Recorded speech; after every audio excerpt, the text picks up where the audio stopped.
नमस्ते, स्वागत है आपका मेरे माया में।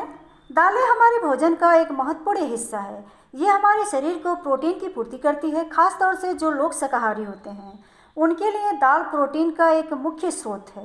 दालों से कई प्रकार के पकवान बनाए जाते हैं। तो आइए आज की वीडियो में हम बनाते हैं चना दाल इडली, वो भी बिना बेकिंग सोडा और बिना बेकिंग पाउडर के ही। बहुत ही ईजी तरीके से बना के तैयार करेंगे। तो आइए बिना देर के ही आज का वीडियो शुरू करते हैं। तो चना दाल इडली बनाने के लिए सबसे पहले हमें चाहिए चना दाल 4 से 5 घंटा भीगा हुआ। इधर मैं पहले से ही चना दाल को 4 से 5 घंटा भिगाकर और पानी से निकाल करके ले लिया है। और इसी के साथ 4 लहसुन की कलियां, 3 हरी मिर्च और 1 इंच अदरक का टुकड़ा ले लिया है।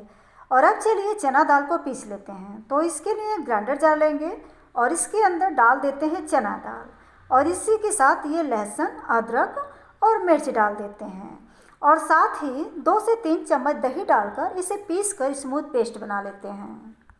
अब दाल को पीस लिए हैं तो इसे एक बाउल में निकाल कर रख देते हैं और जार में थोड़ा पानी डालकर इसमें का लगा हुआ पेस्ट धुलकर बाउल में डालकर मिक्स कर लेते हैं। और अब चलिए इडली के लिए एक तड़का तैयार कर लेते हैं। तो इसके लिए गैस जलाकर एक पैन में 1 छोटी चम्मच नारियल का तेल डालकर गर्म कर लेते हैं। अब तेल गर्म हो चुका है तो अब इसके अंदर डाल देते हैं 1/4 छोटी चम्मच राई या सरसों का बीज और इसी के साथ 6 से 7 करी पत्ता डालकर इन्हें हल्का सा भून लेते हैं। अगर आपके पास ताज़ा करी पत्ता हो तो आप वही डालें। मेरे पास ताज़ा करी पत्ता मिलना थोड़ा मुश्किल है तो इसीलिए मैं ड्राई यूज कर रही हूँ। और अब इसके अंदर 1 छोटी चम्मच चना दाल डालकर इसे भी थोड़ा सा भून लेते हैं। अब ये सभी चीज़ें भुना चुके हैं तो अब गैस को बंद कर देते हैं और अब इसके अंदर 1/4 छोटी चम्मच हींग डालकर मिक्स कर लेते हैं। और अब चलिए इस तड़के को इडली के बैटर में डाल देते हैं और अब इसी के साथ डाल देते हैं 1/3 छोटी चम्मच हल्दी पाउडर और स्वाद अनुसार नमक डालकर इन सभी चीज़ों को अच्छे से मिक्स कर लेते हैं। और अब लास्ट में 1/3 कप स्वीट कॉर्न डालकर इसे भी अच्छे से मिक्स कर लेते हैं। अब इडली के लिए बैटर रेडी हो चुका है तो अब चलिए इडली प्लेट को तेल से ग्रीस कर लेते हैं। अब इडली प्लेट को रेडी कर लिए हैं तो अब इसके अंदर बैटर में से थोड़ा थोड़ा डाल देते हैं और अब इस प्लेट को इस तरह से ठोक देते हैं ताकि इसमें कोई एयर बबल्स ना रहे। और अब इसी तरह से हम बाकी इडली प्लेट में बैटर को डालकर तैयार कर लेते हैं।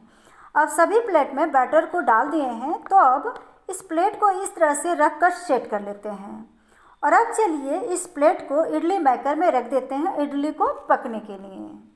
तो इडली प्लेट को मेकर में रखने से पहले आपको 1 कप पानी डालकर गर्म कर लेना है। इधर मैं पहले से ही इडली मेकर में पानी रखी हूँ गर्म होने के लिए।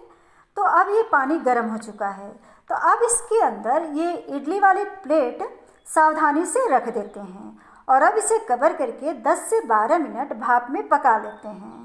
अब 12 मिनट बाद इडली पक चुकी है तो अब गैस को बंद कर देते हैं और इसे 1 मिनट ऐसे ही छोड़ देते हैं ताकि ये थोड़ा ठंडा हो जाए। और अब 1 मिनट बाद इडली प्लेट को मेकर से बाहर निकाल लेते हैं और अब एक चम्मच की हेल्प से इडली को निकाल कर एक प्लेट में रख लेते हैं।